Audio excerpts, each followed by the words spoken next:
Well, June is finally here. Is it as bright as the desert, or as dry as it?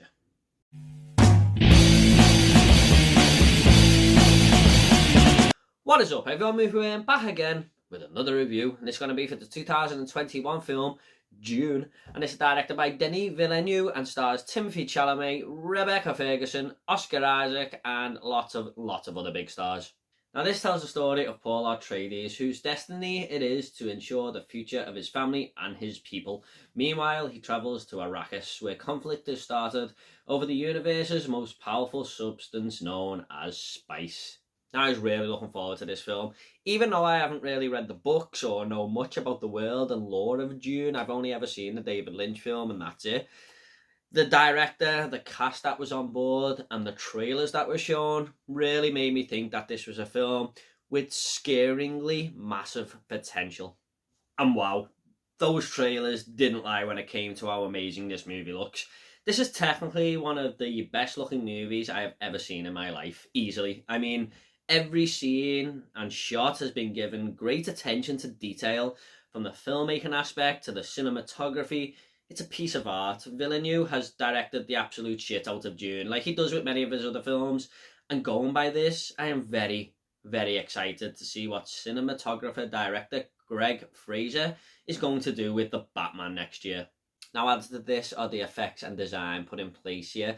When I'm seeing these helicopters designed to look like dragonfly insects just whizzing through the desert at hundreds of miles an hour there, or these big space Harrier type vehicles the size of a block of flats just touching down at base there, I was just watching in amazement, thinking, how is this even possible? The CGI here doesn't even look like CGI either. There's a moment towards the end of the film where there's this desert mouse-like creature running around, and they do a few close-up shots of it, and even though it's taken up the whole screen, it didn't even look like special effects to me. The sandworms that you may know of, going by the trailer and the old Dune movie, look incredible here. I mean, they don't look like CGI. They felt like they'd gone to outer space, found this sandworm creature in reality, and filmed it. The visuals here are, on their own, an absolute 10 out of 10. We also have a great score here. It just really does make the motion picture flow and move really nicely along there. Hans Zimmer has came up with another masterpiece that he has just done so consistently in his career. I could just lie in bed with my headphones on and click play on the Dune soundtrack and just be transported to this film. Everything around me wouldn't be there. I would just be lost in the deserts of Dune. It's a moving soundtrack, but I do think it can be played a little bit too much at times. I wish a bit more focus had gone into the story, but there's no denying how amazing it sounds. The cast here too just contains some of the best actors working today. I just knew it would work. Everyone from Jason Momoa, Dave Bautista, Zendaya, all just put in exceptional performances for their screen times, but the main star of this film is the actual star of the show, being Timothee Chalamet. This young man just took the role with two hands and ran with it. At 25, he is putting in performances like this, so I fully expect an Oscar one day for this guy. Everything regarding his character Paul was the most interesting part of this movie, and he plays a huge part in portraying him so well, shining brighter than Dune's sun. Now, where I did get a few mixed feelings was the story. The first act of this film, I was so invested. I love learning about all these characters and these houses, different planets, the whole spice production thing, and the conflict that's going on.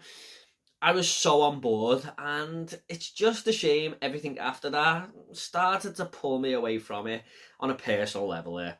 I mean, Dune is just a hell of a lot to take in. Like I said, for someone like me who hardly knows anything about this story, I was just getting a little bit lost. It was overwhelming at times, and I had my full attention focused on this movie. I went in wanting to love it and wanting to get lost in this world, and like I said, for the first act I did, but I think I require a rewatch. This is maybe more of a personal thing, even though I've heard other people say the same as me, but I think I just need to see this movie a few more times again to really make a full-on decision about it. I am going to score the movie today for what I've seen on the first time, but I do think this might be a bit of a grower. But this first time watching it, me, like many other people, it may be a little bit hard to keep up. And cause the movie becomes a little bit complex, I started to feel the runtime a little bit there.